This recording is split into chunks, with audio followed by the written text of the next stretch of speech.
Vamos a empezar con un tema que les tengo preparado el día de hoy sobre la contaduría pública. En general, muchos sabemos pues lo que es la práctica contable, todo lo que representa en todo el trabajo diario. Sin embargo, varios de nosotros solemos pues no saber mucho sobre la historia, sobre la contaduría pública o algunos detalles que pues realmente son interesantes y los desconocemos. Entonces, por eso este tema se va a tratar sobre los inicios de la contaduría pública, sobre todo de algunos principios que les resultarán interesantes como a mí me le parecieron. La redacción la fui tomando de un texto que leí en una revista, no, además de complementar con otra información, pero hay que darle pues su importancia a las fuentes. La revista se llama CAP Fiscal, está bastante interesante si ustedes la quieren conseguir y leer, pues también está muy recomendada, es de fácil lectura, no entra en muchos tecnicismos. Dice Omar Rosas, ¿también la tienes? Sí, sí tengo, bueno, cuando menos algunas revistas, no tengo todas, pero sí está, de estas revistas que poseo, pues realmente creo que ninguna se escapa de tener un excelente artículo. Entonces, pues, es una de las que recomiendo también para su lectura. Bueno, pues empezamos. Pues la contaduría pública empezó en los tiempos en los que Copérnico vivía, y también pues por ahí un amigo que ustedes conocen bien, que es Leonardo da Vinci. Fueron contemporáneos de Fray Luca da Borgio Pacioli, que como ustedes saben pues fue el autor de la obra Cumbre de la Contabilidad, y de la cual pues se basó toda nuestra profesión. Debido a que eran contemporáneos y en ese tiempo sonaba muchísimo que Copérnico pues había proclamado que la Tierra giraba alrededor del Sol y no al revés como se solía pensar, y al mismo tiempo la revolución que se hizo con todo el conocimiento que Fray Luca da Borgio Pacioli nos regaló a todas las generaciones, pues este libro fue conocido como el legado azul de Fray Luca Pacioli, más que nada por el uso del debe y el haber, que pues era toda una revolución en ese entonces. Ahora, más tarde hubo quien pues hizo sus críticas y sus cuestionamientos sobre si realmente fue Fray Luca quien creó pues lo que es el uso del debe y el haber, si él se lo adjudicó o fue creación de alguien más. Todo esta temática, este tipo de críticas y cuestionamientos no han llegado a una persona en particular al que se le pueda atribuir. Sobre todo todas estas dudas y críticas se debieron a que Fray Luca era más conocido como un matemático y fraile de la época. Entonces, pues no se le relacionaba mucho con el aspecto contable. Pero finalmente, lo que se puede rescatar, no, aparte que si es obra de él el debe y el haber, pues es que a través de su obra nos dejó una gran herencia y que está vinculado precisamente con toda su preparación y vocación de fraile, como se le ha titulado, debido a estos principios que él creó en su obra, se le conoce como el legado blanco de Fray Luca, y eso es lo que vamos a ver a continuación. El primer principio de Fray Luca es el principio de la protección de la competencia. ¿Y cómo es este principio? Bueno, en ese tiempo los comerciantes de Venecia, o los que se dedicaban a realizar lo que es el trabajo de las pólizas, antes de empezar a escribir algún documento o su primera póliza, citaban la siguiente oración, que nos dice: en el nombre de Cristo Jesús, las operaciones del día de hoy serán las siguientes. Como les comento, recordemos que Fray Luca pues era un ordenado de los franciscanos, de la orden de los franciscanos. Entonces, si ustedes son cristianos católicos, podrán observar un amplio, en todos sus principios, todos van a estar completamente ceñidos a todas estas tradiciones católico-cristianas, y eso es lo que hace interesante el estudio de sus principios, además de que mucha de nuestra ética está basado también en este tipo de principios. Ahora bien, también dice Pacioli que si debido a este principio de protección, se citaba la frase que se menciona para de alguna manera proteger el interés del comerciante, así también proteger a toda la gente que tenía relación con este comerciante, obviamente de manera espiritual.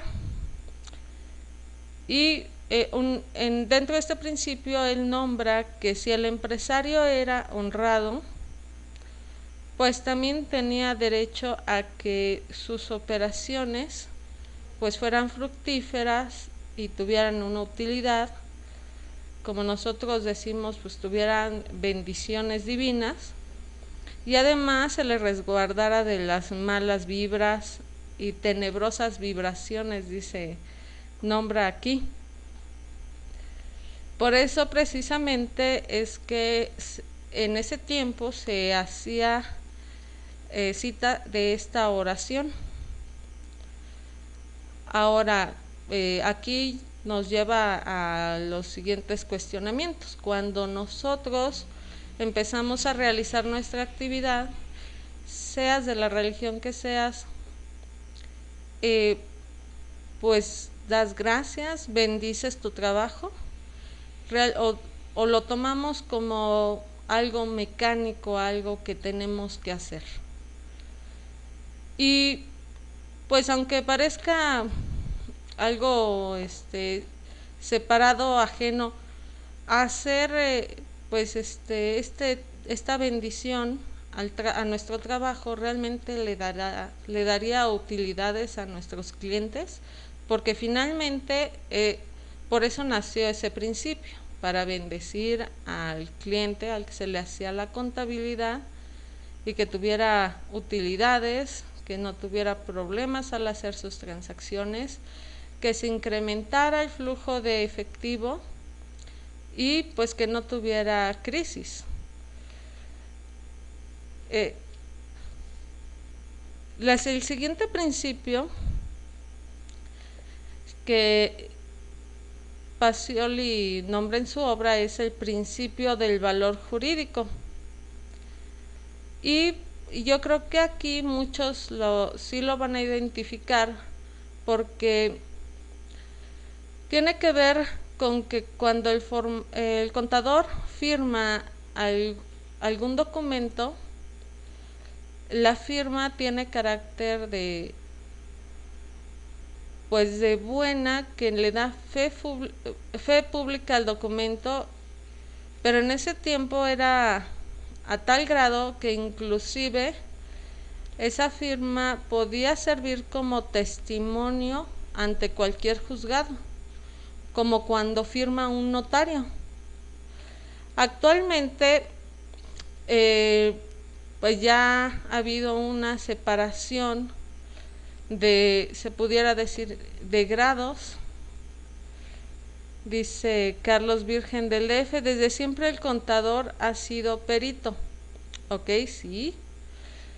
Siempre se le ha dado esa facultad al contador, y precisamente lo que nombrábamos, que el principio de valor jurídico, pues se nombró en su obra de Pacioli desde hace 500 años, y desde esa fecha debemos reconocer nosotros como contadores que lo que firmamos realmente tenemos la responsabilidad de decir: sí, lo estoy firmando porque lo que está aquí asentado es verdadero. Pero aquí nos vamos un poquito más a la moral y a la ética del contador, dejando un poquito de lado la fuerza de la firma. ¿Cuántos realmente hemos firmado con esa misma conciencia? ¿Y cuántos han firmado sabiendo que las operaciones que están asentadas no son realmente como están descritas en los asientos contables, sino que sabemos de por sí que no, que esa operación está revelando la verdad, y aún así se firman estos documentos? Es una pregunta que lanzo al aire y que pues solamente nosotros sabremos si lo hicimos, si no lo hicimos, y quedan nuestras conciencias.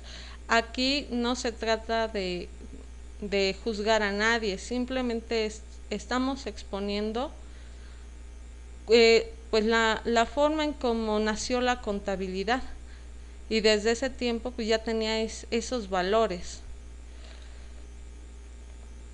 El siguiente principio es el principio de legibilidad, que hoy en día pues ya no tenemos tanto ese problema, no por decir completamente erradicado, gracias a la tecnología, pues ya que pues la mayoría de nosotros pues usamos computadoras.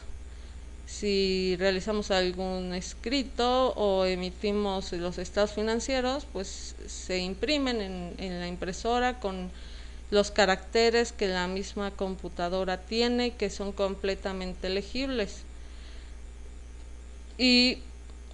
Pero en ese tiempo pues todo se hacía a mano, y desde ahí Fray Luca Pacioli nombraba la importancia que tenía que el contador tuviera una letra clara, que se pudiera leer, que el registro no tuviera tachaduras, que estuviera limpio. En ese tiempo no existía el corrector,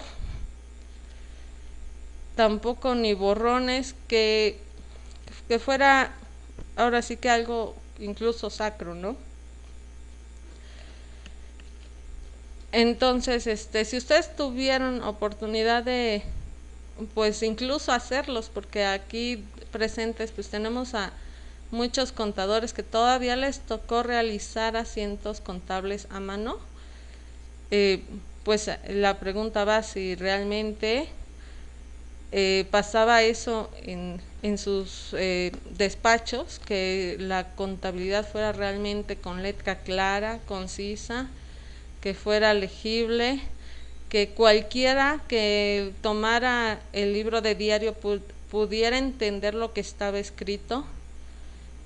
Y pues hoy en día pues ya se resumiría no solamente en lo que viene escrito, sino que la operación la pudiera leer hoy y entendamos por qué fue esa operación, y el día, no sé, el día de mañana, en 3 años, la pudiéramos leer y pudiésemos conocer cómo estuvo la situación de esa empresa o persona física, y esa operación estuviera pues muy bien explicada, porque pues podemos tener operaciones que comprendemos por qué sucedieron en cierto tiempo, pero debido a la falta de probidad que llegamos a tener a veces, en un futuro pues podemos decir, híjoles, ¿por qué se hizo esto?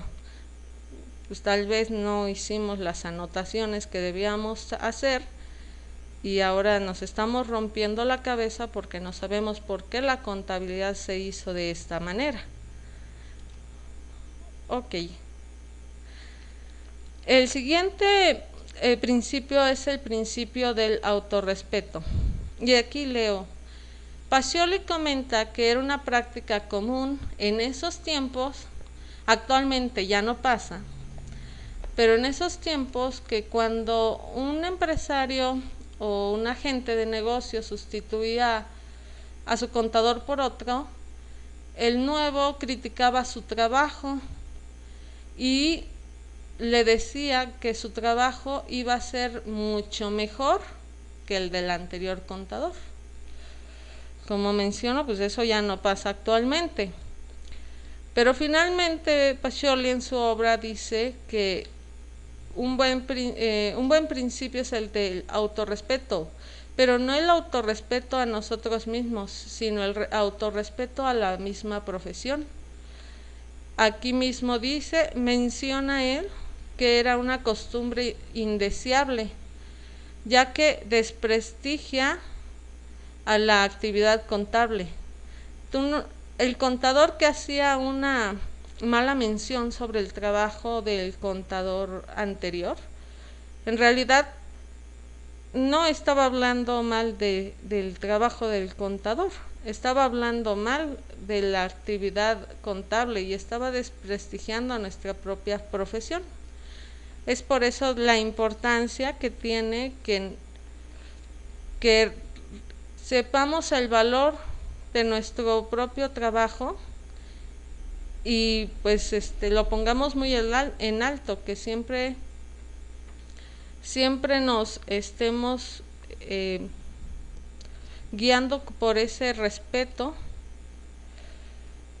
y dándole muchísimo valor a lo que hacemos, porque por algo estudiamos esta profesión, y si realmente somos contadores pues realmente de corazón, pues tenemos que darle esa posición a nuestro trabajo. El siguiente principio pues es el de la información, y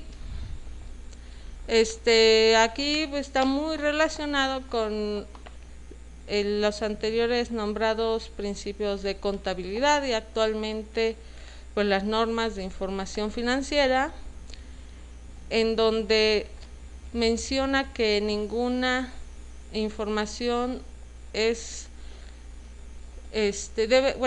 aquí dice que ninguna información, por más completa que sea, es lo bastante suficiente para el comerciante, cuya mente debe estar ocupada en otros menesteres, y ésta debe servir para tomar decisiones. Nosotros actualmente lo tomamos como que la información debe ser suficiente para que cualquier persona que la lea pueda tomar una decisión, no solamente el comerciante o o la persona física o moral propia de esa contabilidad. Sin embargo, en ese tiempo,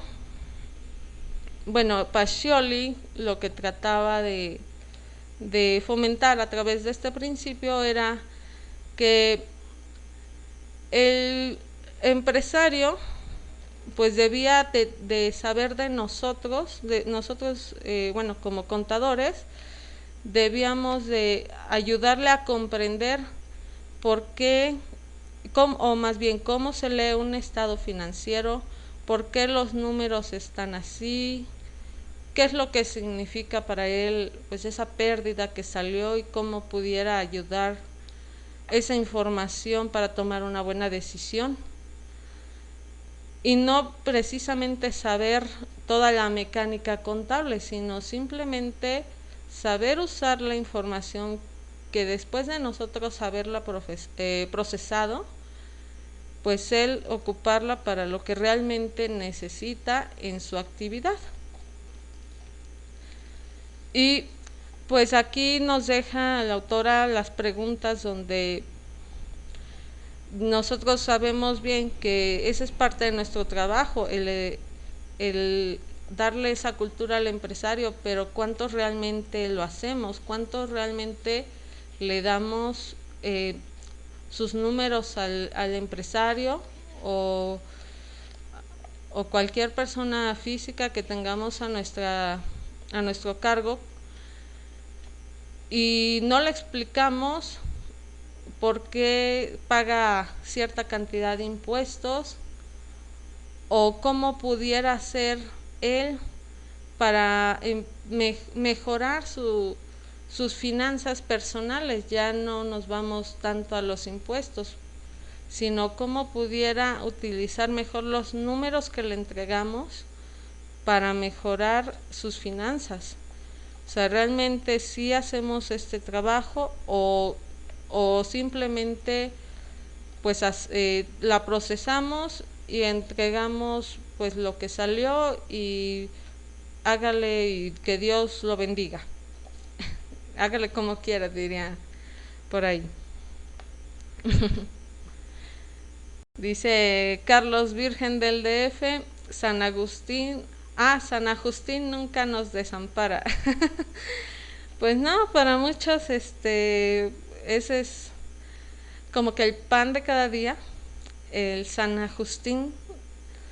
Sin embargo, ¿en qué momento lo aplicamos y si lo aplicamos realmente para bien o lo ajustamos a la fuerza cuando no debía de ser? Y sin embargo a veces lo ajustamos nosotros porque nosotros sabemos y el empresario ni siquiera toma cartas en el asunto. Entonces, ¿quién está procediendo ahí realmente? Porque pues de quién es la contabilidad. Dice, nos vuelve a mencionar Carlos que no se trata de desampararnos, sino de que ayude al cliente o el dueño. Claro, yo estoy de acuerdo en que estamos para eso, para servir, para apoyarlo, pero también nos vamos un poquito a los extremos en que el cliente pues a veces no le interesa y pues depende allí cómo nosotros podamos optar en la forma de trabajar con él.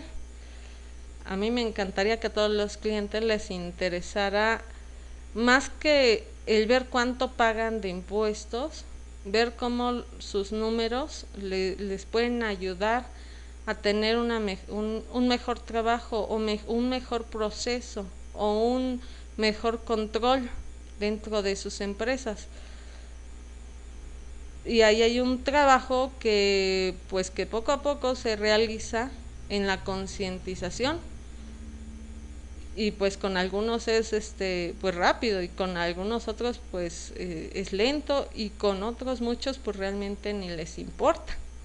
Entonces pues vamos a dejarlo al aire como para su propia crítica. Ok, el siguiente es el principio del reconocimiento y pues aquí Pacioli nos comenta: es complejo ser comerciante y que para ser tal se requieren más conocimientos y habilidades que un doctor en Derecho, y menciona que deberíamos de apoyarlos, pues son los comerciantes finalmente los que mantienen las repúblicas. ¿Qué tan cierto ven este principio?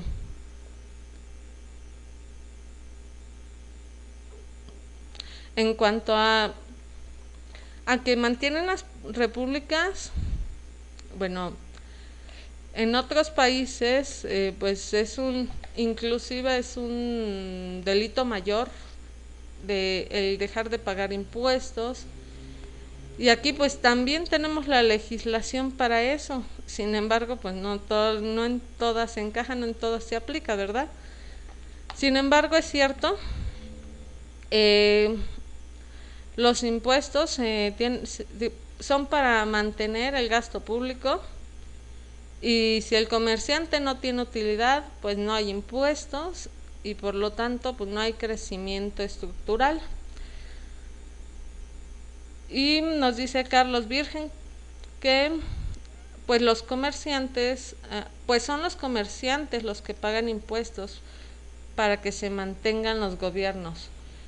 Sí, exactamente. Y pues aquí esta es la segunda parte de la frase. En la primera parte nos menciona que es complejo ser comerciante, entonces nos vamos a la parte de pues no hay que hacerle el trabajo todavía más complejo, hay que apoyarlos más para que puedan salir adelante. Claro, si se dejan, claro. Nos dice Luis, los que generan empleos, sí, y los que tienen empleo, pues también cooperan, dan su mochada para el gasto público, y ya vimos con charlas de nuestros colegas que pues también pues la cantidad de empleados que hay en el país, pues pues hacen una gran masa de impuestos que están manteniendo también al gobierno, entonces también es importante. Bueno, proseguimos con el siguiente principio y nos dice también Pacioli, habla del principio de la actitud positiva ante el fisco. Y por lo único que nos pone en resumen es bueno pagar impuestos. Por todo lo que mencionamos anteriormente, dejando de lado pues todos los vicios que sabemos que existen, pues finalmente el pago de impuestos es para todos, aunque pues sucedan diversas situaciones que no nos gusten, pero es algo que debe de existir y que debemos ver con una actitud positiva. Y por lo tanto también debemos hacer el papel de crear la cultura de pago de impuestos. Dice Octavio ok, retomo los comentarios y ahorita sigo. Dice Arturo, coincido contigo en cuanto a que el papel del contador público debe ser el de un consultor integral, en el sentido en que no debemos limitarnos únicamente al cálculo de los impuestos, sino a presentar. Ok, sí, excelente Arturo, excelente comentario. Nos dice Octavio Ávila que, bueno, buenas tardes Octavio, qué bueno que nos acompañas. Y dice que estos principios los tomaste del libro de Summa Matemática de Luca Pacioli. Sí, pues aparte de que habla de otros temas, también habla precisamente del nacimiento de la contabilidad. Sin embargo, pues Octavio no los tomé directamente del libro, sino fue una investigación general y principalmente en una revista que al principio mencioné y que ya no te acordabas, que mencioné, que incluso recomendé, que se llama CAP Fiscal. Se me hizo muy interesante el artículo y lo quise retomar para esta charla. También nos dice Jorge Arturo, esa perspectiva cambiaría si el pago de impuestos se reflejara en cosas buenas, pero para enterarse de las cantidades tan elevadas que se llevan los diputados de manera mensual y sin estar sujetas a comprobación, vale. Claro, Jorge Arturo, yo también estoy completamente de acuerdo, enterada del asunto. Creo que muchos alzamos la voz en contra de esta situación. Sin embargo, pues es una situación propia del mal uso y mal manejo del poder. Pero el pago de impuestos, el propósito con el que pues nosotros pagamos impuestos, pues es social, es un propósito incluso noble, aunque ya no se esté, bueno, en la práctica pues no se esté dando de esta manera. También mencionaba que el pago de impuestos pues debemos hacerlo como, pues no obligar a la persona que pague impuestos, sino que más bien enseñarle la cultura de por qué se paga el impuesto, porque sabemos que a veces pues no surge de entre el cálculo pues el pago, simplemente el cumplimiento de la presentación de la declaración, pero que el contribuyente esté enterado por qué en este caso pues no pagó y por qué a lo mejor en próximas ocasiones sí puede llegar a pagar impuestos. O sea, es decir, que esté enterado de que la mecánica está diseñada para que contribuya, no para que gane y nunca realice pago alguno. Ahora, pues también nosotros tenemos que, tampoco se trata de ponerse del lado del fisco y que siempre estemos ahí, no, pues paga algo cuando menos, aunque no deba de pagar, sino que sea lo justo, que si se tiene que pagar, se pague, y que si no, pues que no se pague, pero que sea lo que es, y que aceptemos la posición del fisco como la que es, y pues sabemos que pues tiene sus técnicas, pero dentro de sí pues es una figura que existe y existe en todos los estados, sean soberanos, sea haya un rey, siempre hay ese pago de impuestos. Voy a leer otros comentarios. Nos dice Octavio, bueno, Luis nos comenta que apenas se dieron los pines de oro, pero realmente no sé a qué se refiere, igual le estaba contestando a otra persona. Octavio nos menciona que esa es la parte en donde el ciudadano debe participar en la reforma hacendaria, que es la distribución adecuada de los ingresos por parte del Estado.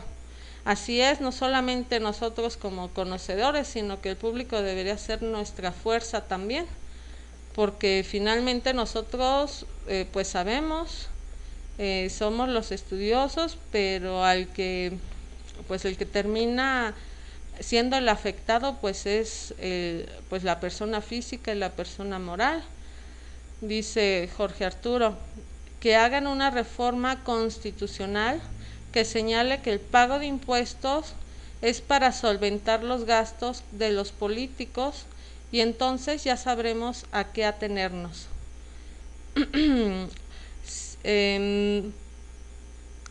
Pues realmente no creo que realmente no creo que sea una buena vía. Finalmente como mencionamos, el gasto es para pues para la población, es pues para toda la infraestructura, no solo para los políticos. Que se esté dando de esa forma ya ya es otra cosa. Más bien ahí, como vuelvo a mencionar el comentario de Octavio, pues tenemos que unirnos, no solamente con nosotros contadores, sino el público en general, y presionar para que ese dinero que entra a las arcas pues realmente sea para lo que es. Ahora dice Arturo Galván Tampico: a cualquiera le da terror pagar impuestos, por eso hay que incentivar su pago a través de mecánicas en donde el cliente vea que sus impuestos trabajan para nuestros clientes. Es antiético aconsejar el impago de impuestos. Completamente de acuerdo, Arturo. Y finalmente Luis nos explica sobre los pines.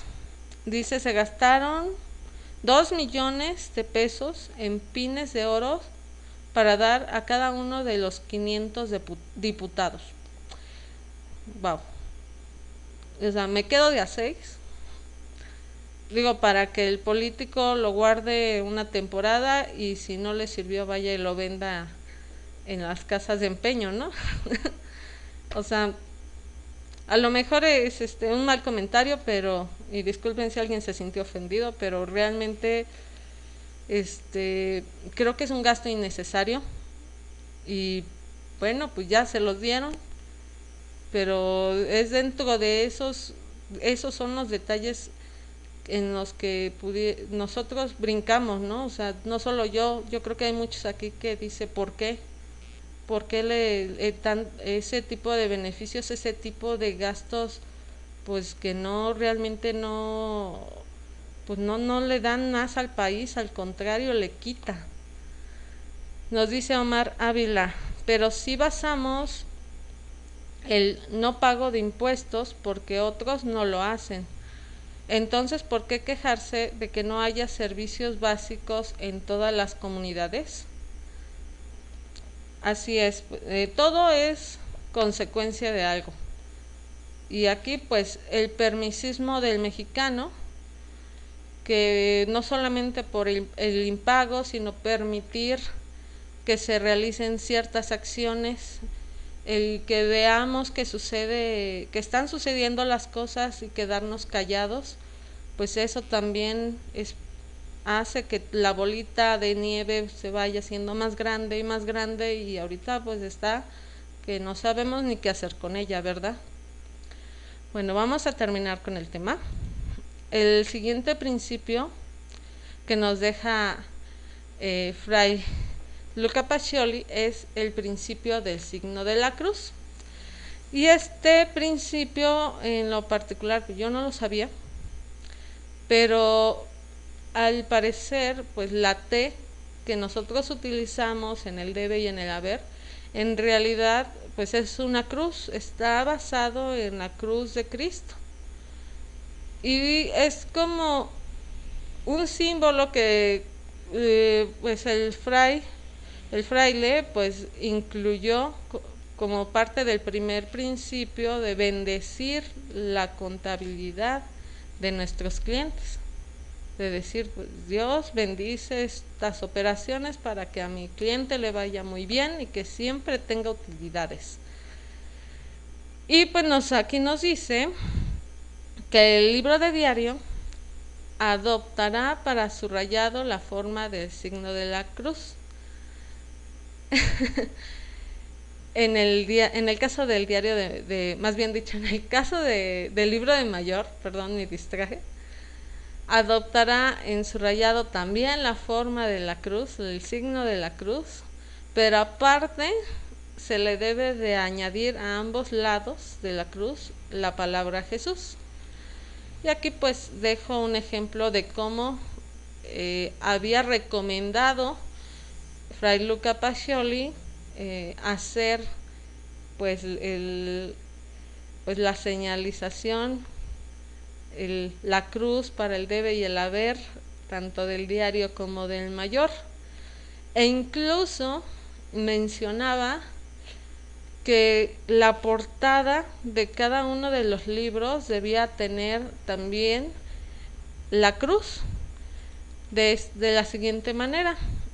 Hagan de cuenta que estos dos recuadros que están aquí es la portada de cada uno de los libros.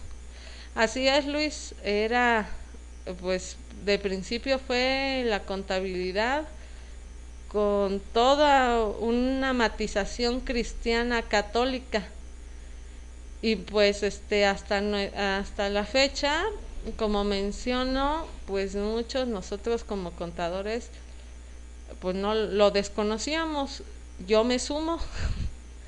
Yo sé que algunos sí ya lo conocían, pero pues muchos a lo mejor pues están igual que yo, que no sabían por qué era la T, que finalmente no es una T, es una cruz. Hasta nos dice Jorge Arturo: Ave María, dame puntería. Nos dice Octavio, como comentario, en la edad, en esa edad, la religión católica estaba muy arraigada, principalmente en Italia, pues era la Edad Media. Y sí, es cierto, aquel que no hacía o no daba algún tipo de tesis o descubrimiento que no estuviera relacionado directamente pues con la iglesia, olvídate, pues ya lo agarraban en cacería de brujas. Entonces, y más él siendo fraile franciscano, pues ni modo que no incluyera pues este tipo de símbolos dentro de sus obras. Además de que tiene obras místicas, bueno, dentro de la obra que es este libro de las matemáticas, pues habla de misticismo, y pues la divinidad, ¿no? Del equilibrio, ¿no? Está interesante por si alguien quiere leerlo. Dice Octavio: yo también era fraile, hasta conocí el tequila y el mariachi. Órale. Está súper bien. No, sí, ha de ser un agasajo estar ahí contigo, Octavio, en plena sesión. Puro tequila y mariachi para poder hacer la contabilidad. Ok. Bueno, el último principio es el principio de la misión de la profesión. Y es un principio muy bonito, porque deja bien claro que no, pues de lo que estaba exponiendo, pues no era solamente una metodología, sino que estaba hablando de algo que tenía pues una finalidad, algo que le podía dar incluso sentido a una vida. Entonces nos habla que el principio de la profesión era que el contador no debía de ser un cuaderneris, es decir, un tenedor de libros. Y muchos de nosotros realmente que hemos sido cuaderneris o no cuaderneris. Y menciona aparte que entonces debería de ser un reyoneri. ¿Y qué es un reyoneri? Bueno, el reyoneri es precisamente lo que nos comentaban ahorita en el chat: ser un profesionista que tenga crítica, que tenga ideas, que aporte a sus clientes, al empresario, que le dé, si no la tiene, pues que le ayude a tener la visión de negocio, de hacia dónde se debe de dirigir su negocio, si va mal, si va bien, pues cómo hacerle para que vaya mejor. O sea, tener ese feeling, más que solamente tomar el lápiz y estar llenando el libro de operaciones, sino de saber aplicar ese conocimiento que ya tiene de ser contador, más el conocimiento que se le da en la práctica por el estar conociendo cada una de las operaciones de la contabilidad, y ayudarle al empresario a ver esa mejor opción, a tener no solamente una buena decisión, sino que a ayudarle a tener una decisión de calidad. Bueno, pues para finalizar la charla, les voy a dejar pues lo que es la historia o un extracto de la historia de Luca Pacioli. Entonces vamos a recurrir a un video y poder conocer un poquito más al que nos heredó esta profesión tan bonita. Los dejo con el video.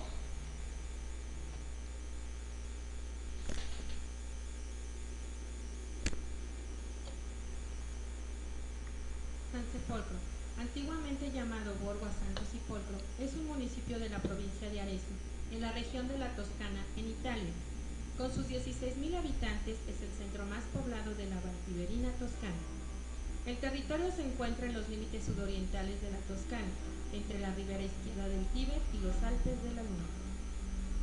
Ahí nació Luca Pacioli. Su familia era extremadamente pobre y Luca nunca pudo asistir a la escuela. Sin embargo, el estar siempre en contacto con artesanos y mercaderes le permitió ir aprendiendo distintos oficios y sobre todo un poco de lo que en esa época se llamaban matemáticas comerciales. Ingresó muy joven a la orden religiosa de San Francisco, y hay historiadores que piensan que esto se debió no tanto a su vocación de monje, sino más bien a que estando dentro de un monasterio podría tener acceso a los libros y a la educación que había deseado toda su vida. Después de completar sus estudios teológicos y ser ordenado fraile franciscano, entre 1470 y 1477, Luca Pacioli, conocido también como Lucas de Burgo, empezó su carrera enseñando matemáticas en varias ciudades italianas. Entre 1477 y 1480 da lecciones de aritmética en la Universidad de Perugia, de las que escribe un tratado para uso de sus estudiantes. En 1494 publicó en Venecia una verdadera enciclopedia de ciencias matemáticas titulada Summa di Aritmetica Geometrica Proportioni et Proportionalità, a la cual redactó en latín medieval vulgar. Tal obra contiene un tratado general de aritmética y álgebra. Tales elementos aritméticos eran muy utilizados por los mercaderes para efectuar comparaciones y cambios de las monedas, pesos y medidas que usaban los diferentes estados feudales. En el libro Summa, un capítulo está titulado Tractatus de Computis et Scripturis, y en este es presentado por primera vez el concepto de partida doble, y con esto los de debe y haber, así como los de balance e inventario, conceptos que prontamente se difundieron por toda Europa con el método veneciano, porque era usado principalmente por los comerciantes venecianos en sus transacciones. En 1497 aparece uno de los episodios más interesantes de la vida de Pacioli, pues es invitado a la corte de Ludovico Sforza, duque de Milán, para enseñar matemáticas. Ahí conoce a Leonardo da Vinci, del que se hace amigo, y comparten experiencia. Leonardo ilustra con delicadeza la otra de las grandes obras de Lucas, De Divina Proporción, en 1509, que fue una traducción al latín de la geometría de Euclides, que trata el tema de la proporción áurea y hace consideraciones cosmológicas y matemáticas conexas a la teoría de los sólidos platónicos y otras tipologías de poliedros. Pocos maestros pueden vanagloriarse de haber tenido un artista de la fuerza y genio de Leonardo para ilustrar sus libros. Pacioli reside 3 años en Milán hasta 1499, cuando entran las tropas francesas. Se marcha entonces a Florencia, donde explica los elementos de Euclides y después aritmética en la Universidad de Bolonia. Pasa el resto de su vida entre estas ciudades, Venecia y su ciudad natal, San Sepolcro.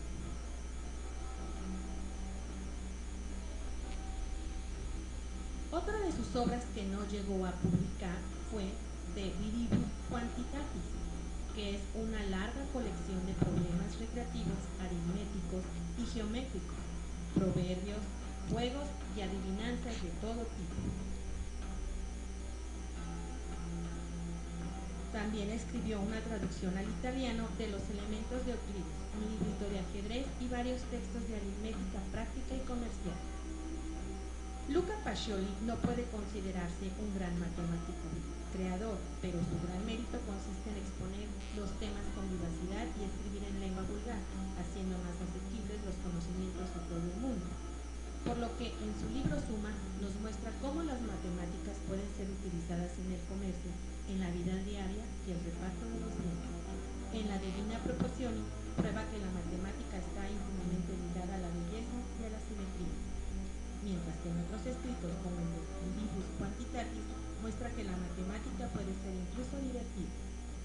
No se sabe con exactitud la fecha de su fallecimiento, pero muy probablemente fue a la edad de 72 años en 1517 en Roma, Italia.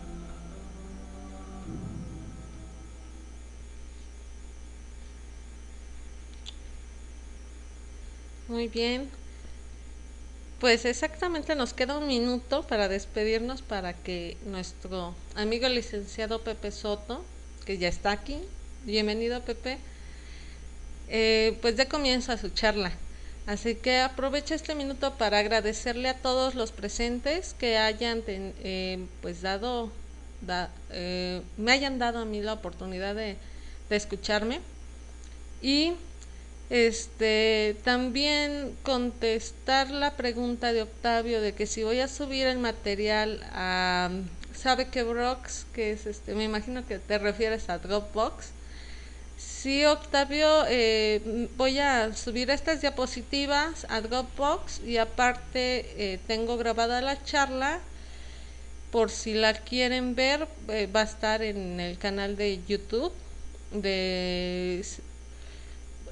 No lo tengo ahorita, pero le dejo la liga a Santa para que se las pase. Si tiene ahí también arriba pues lo que son algunas otras charlas de crónica fiscal, porque pues no todas las tengo grabadas, pero pues esta, si les pareció interesante y la quieren volver a ver, pues ahí va a estar online.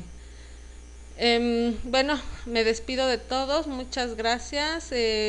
Comienzo pues con Abelardo López del DF, gracias por estar aquí en la charla, con Adriana, a MCPMX Marlene, a Ángel Martínez de Querétaro, Arturo Galván Tampico, a Betty de Veracruz, a Betsabe, Carlos Virgen del DF, a Denny de Ciudad Juárez, a Manuel del Estado de México, Fernando de San Luis Potosí, Adrián de Ciudad Juárez, Adrián Guerrero, Héctor, gracias por escucharnos, a Henry de Chiapas, a Hilda de Veracruz, a Jesús de Oaxaca, Jorge Arturo, José Ceballos, vicepresidente Ana Finet, a Luis José, a Miguel Ox, a Octavio Ávila, que también agradezco tus comentarios, Octavio,